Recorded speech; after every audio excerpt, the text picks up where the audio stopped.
പ്രിയപ്പെട്ടവരെ, K P Mohanan sir, E V Ramakrishnan,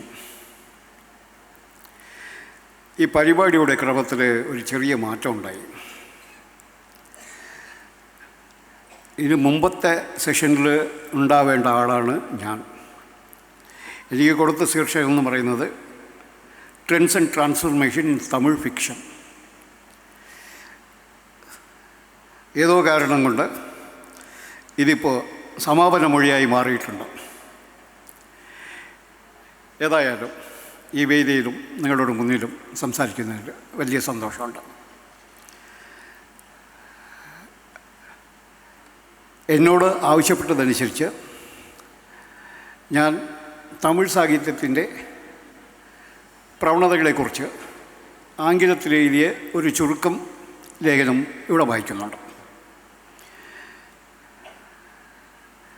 I am immensely pleased and honored to share a few words with you at this conference now organized by Sahitya Academy and Thunchan Memorial Trust, celebrating two literary doyens of Malayalam. It's only natural for anyone who steps on the soil carrying the immortalized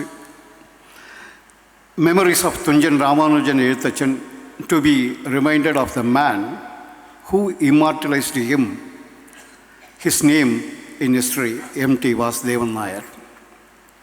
I hope it does not come off as a hyperbole when I say that can hear the perennial music of Thunchan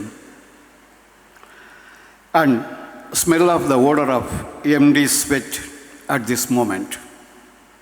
I thank the organizers for this opportunity.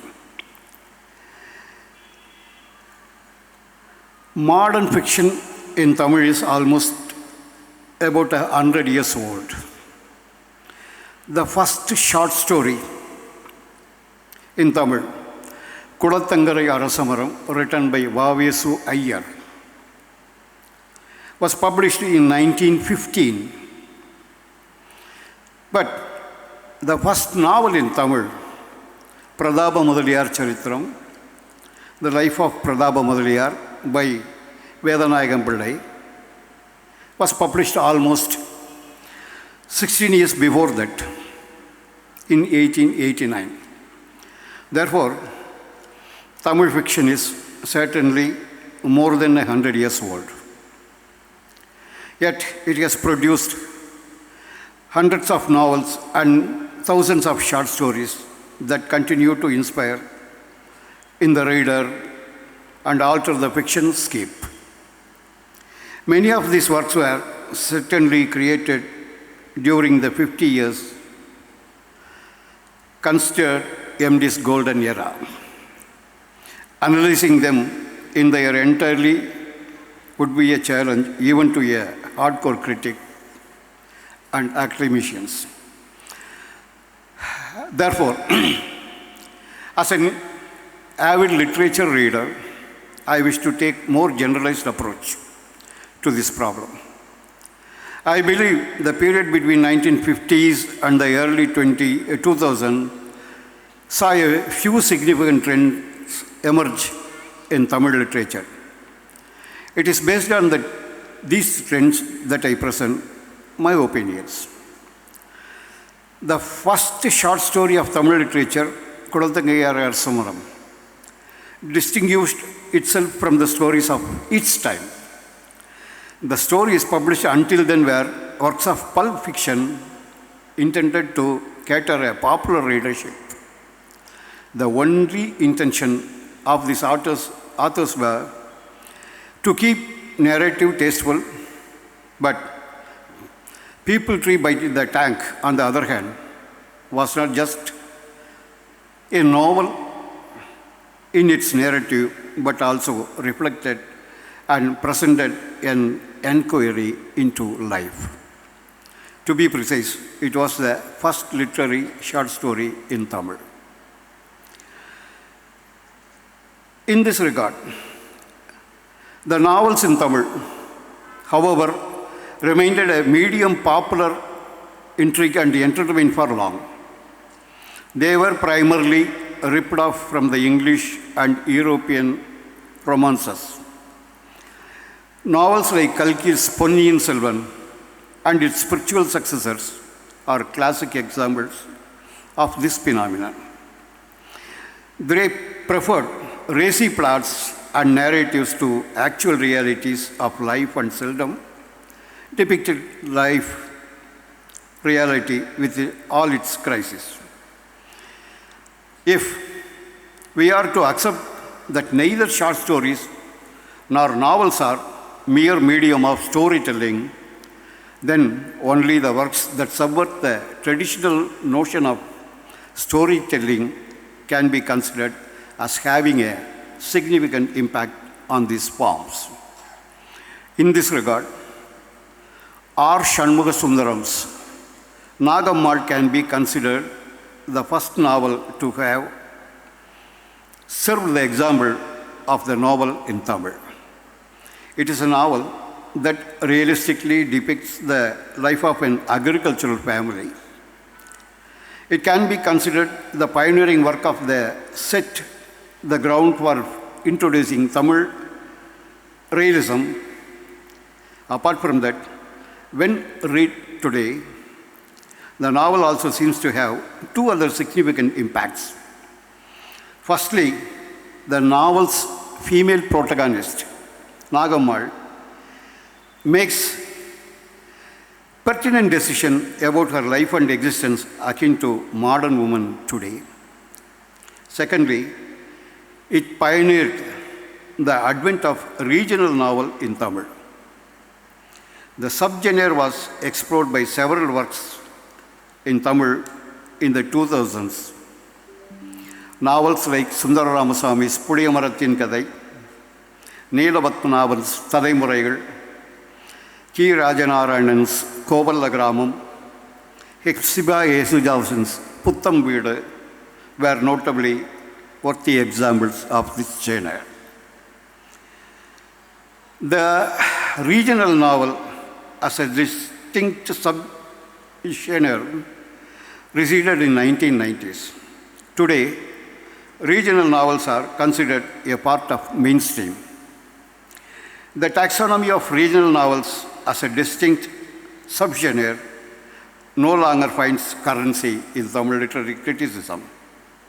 This is because most Tamil novels are regional specific at present. This, I believe, is a trend is found across all India and international languages.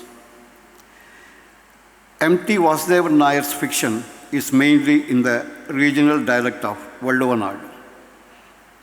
However, calling them regional novels would be now considered inappropriate.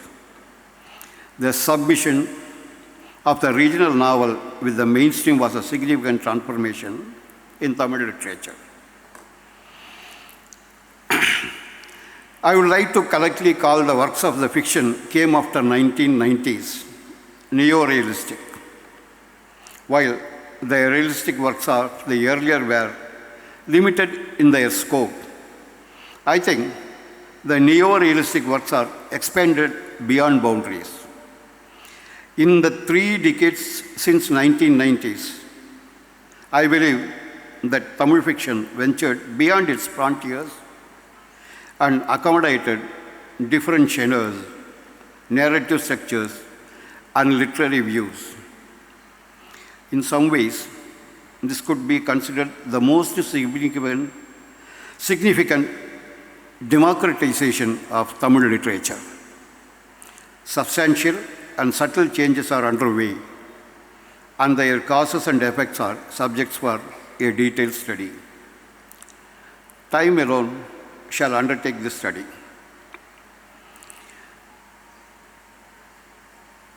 I would now like to read and compare the general trends in Tamil literature with the works of M.T. Kudallur, Nila River, the people of the region and their actions play a significant role in M.T.'s work. Because of this, he can be considered a regional writer in Malayalam. However, they were not merely local regions. They were turned into microcosms in his hands. It was this transformation that M.T. Vasudevan Nair wished to show us, and his works prove that he succeeded for the most part in doing so. The literary status he has achieved stands a test to it. As a Tamil reader, I know that the introduction M.T. Vasudevan Nair had received in Tamil is significant. He is one of the few writers from Malayalam who has attained celebrity status in Tamil because of his literary works, because of his cinema, because of his journalist efforts. His works have been translated and widely read in Tamil for a long time. I think 7 of M.T.'s novels have been translated into Tamil. They have been translated by different translators at different times. In the end of 60s and 70s, C.A. Balan translated Kalam, Nadagattu, and Manju. Manju seems to be the best loved work of M.D. in Tamil because it has four translations in Tamil. I think it made an impact even in the popular writing. I can remember we have a culture of publishing Deepavali Malar in Tamil Nadu. In one of the Deepavali Malar, there was a story, Kumayun Kundrugadil. As a student, I read the story and it was very catching.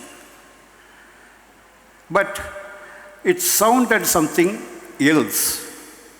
I had read the story somewhere else in somebody's writing. It was the inspiration induced by Manju and the short story has come. I suddenly wrote a letter to the magazine, Kalki, and they have promptly replied me, "Don't reveal this secret."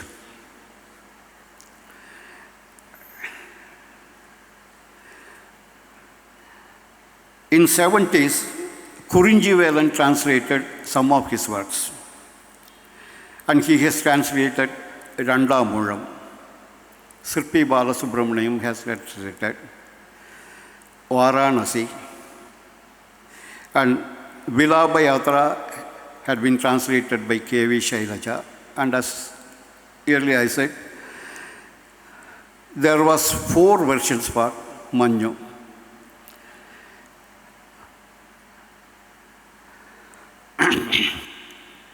Even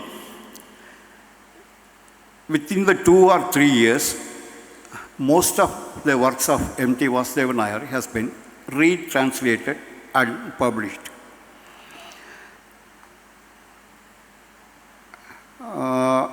Nadagattu, Kalam, Padiravum Pagalvedachavum, Asuravithu, they are on the line. It's a bit of disappointment that very few of his stories were translated into Tamil. However, these translations have given him a significant place in the minds of Tamil readers, on par with Vaikam Mohammad Bashir, who has been called as a Tamil writer, have also found a considerable readership. On behalf of all the readers, all the Tamil readers, I extend my salutation to the memories of M.T. Vasudevan Nair, one of the greatest Malayalam writers. Thank you.